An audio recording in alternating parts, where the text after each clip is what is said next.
In this video I'm going to be going through the 2005 HSC isometric, orthogonal drawing. So it's question 16b 2. Now they've provided a lot of information for this drawing. It's still, I think, a very hard drawing for 5 marks. They've told us not to include the brass insert, which we can see here. That's the 9mm long, 2mm diameter insert. But what we do have to show is the insulator. So the insulator is 4mm. And so the insulator, if we draw that, it sits, it's hard to know where it sits because we have to look at where this change in thickness is. So what I'm going to do is I'm going to start from the outside. We're going to come in 11mm and 11mm at the relative diameter of that chamber. Look, even if I couldn't measure it off the drawing, I would eyeball it. For 5 minutes, I wouldn't worry. These days, I don't think that they're going to check with dimension. I should use green, just for my construction lines, because we're going to need construction lines for this. Okay. I would measure the 11mm just so I know how far back to go. So, about there. And I can see that chamber has 2 steps. It has a very small step again. So it's... Yeah, see, some of these dimensions don't really look like they're provided. So I can see that this is 3mm, and it looks like it's a little bit past that. So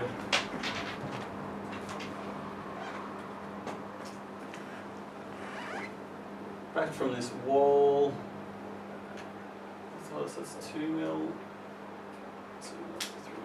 So the internal dimensions are pretty difficult, and so I think I would just look at them as eyeballed and say it's somewhere in this range. I know it's somewhere in this range. So if I don't know exactly, it's going to have to be close enough. So then I'm going to provide this is, they tell us it's 9.5mm, and if I know this distance here, that gives me this insert, something like that. Do they tell us the internal diameter? They do. They tell us the outside and the internal diameter. The internal diameter is 2mm.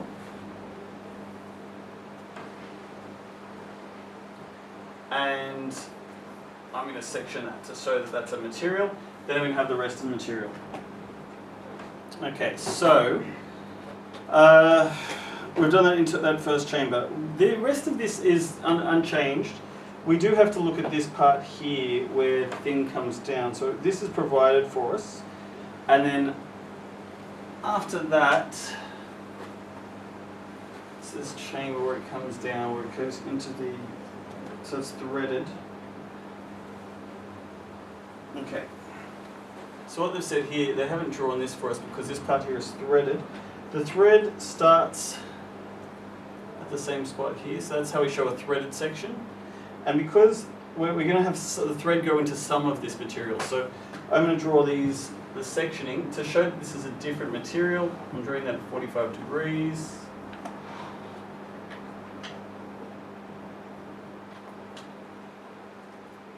Now I'm not going to continue any further because I want to know where the rest of this stuff comes from. Okay, so the next piece that I have going in is I have the neoprene expander. So they've told us that the outside diameter is 7, the inside diameter is 4.5. They've told us the inside dimension is 2.5, the outside dimension is 3. So we're going to go, yes, this is 2.5. And this is 3, and then up, and it fits into this joint here. Something like that. So that's another material. Now, because this is nowhere near that material, we can use the same hatching, and that's what this answer that I have here has done. They've used the same hatching because we're not going to confuse these 2 objects. So that's the neoprene expander. Okay, the next object we have is, I don't know, some sort of, this is that ring which that's been provided for you. That ring has been provided for you.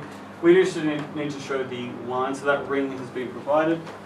Then we have, inside this we have the nut that has come in. So the nut, the outside length is 6mm, so there's 6mm of thread that goes into here. So it's only going to go in 6 mil. So if we measure out 6 mil or some amount pretty close to 6 mil, we can show our thread here, and so we can, because there's nothing in this part of the thread, that goes there, and then where there is something in the thread, that goes here. Okay, so that's the end of the threaded section, the threaded nut. Now the fact that there's a hole drilled through the nut, that's confusing. I personally would show that hole drilled through the nut. Yeah.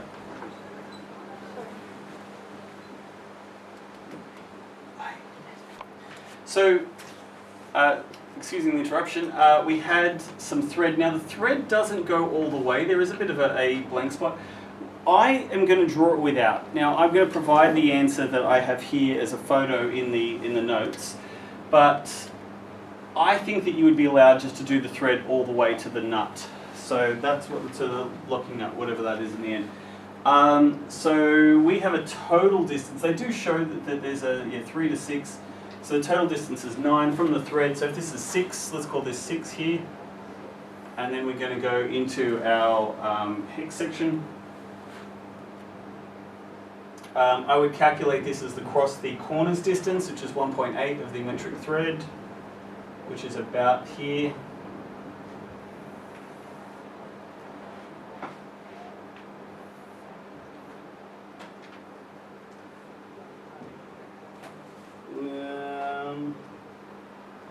And then this here would be 1.9 of the 0.9, sorry, not 1.9 of the distance. So if this is 1.8, it's half.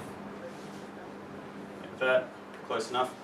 Now, I personally I would want to show that this was hollow. So that's really tough because we shouldn't show this internally. So I guess that's why they haven't done that. I guess if you were really if you felt as though it was, you had to show that there was an internal drill through this.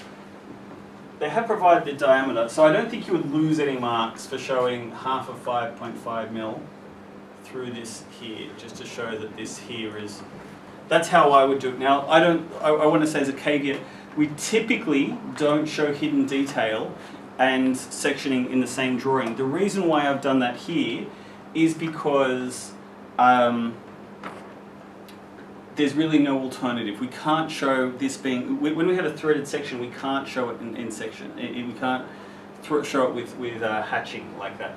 So I'm going to outline this drawing. I'm not going to include the hidden detail because that is only going to confuse us. I'll also just mention here that we could have a go like that, but I'm not going to. Me personally, I'm trying to show that you won't lose marks, is what I'm trying to do. So I'd show that there. For thick dark lines, we do have different lines than we would show for. So I'm not going to section in my my hatching in black because that should be thin dark lines. Now normally I use blue for thin dark lines, but because we're combining drawings here, what the HSE has given us and what we've done, I'm going to keep them in blue. And I'm not going to hatch this a second time around. Now, they don't show the center lines here, but there is a circle, so we probably do need to provide a center line. I'm going to do that in black. Normally I would do that in blue to show that it's a thin dark line. And same thing here. We had to draw that in. We're going to draw this thread.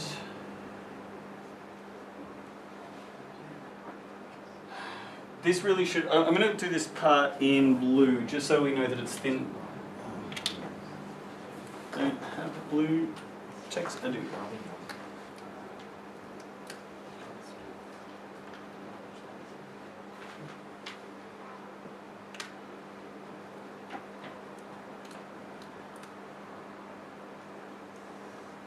Okay, pretty happy with it. Do we have to draw anything on this side? Not really. Yeah, they kind of provide you that half. Okay, so we've talked about the tricky parts. So just this part here, if we're going to show the hidden detail, we probably show the hidden detail all the way through. Otherwise, you can't really show the hidden detail halfway. You probably shouldn't include the hidden detail. I mean, the answer that I have here from someone smarter than me has shown they haven't included hidden detail. They've also done this differently. They've shown that that's flattened a little bit. I think though from the answer, you're not going to lose marks for showing that hidden detail, and we've captured all the elements. If they did include the brass insert, oh, here we go, this needs to be here. If they do include the brass insert goes in through this part here. Yeah, that's a tough question. Like that's a really tough question. There's a lot of dimensions here where they may be listed somewhere, but you've got to remember under exam stress, you may be just going to say, look, I just have to take this off the drawing and just multiply by 4. It's a scale of 4 to 1. I've talked about that in other drawings about how you do scales of, so 4 to 1 means 4 times. So if you think about it, 4 is the 4 to 1, do it as 4 divided by 1 equals 400%, compared to 1 to 4, which is 1 divided by 4, which is the same as 25%.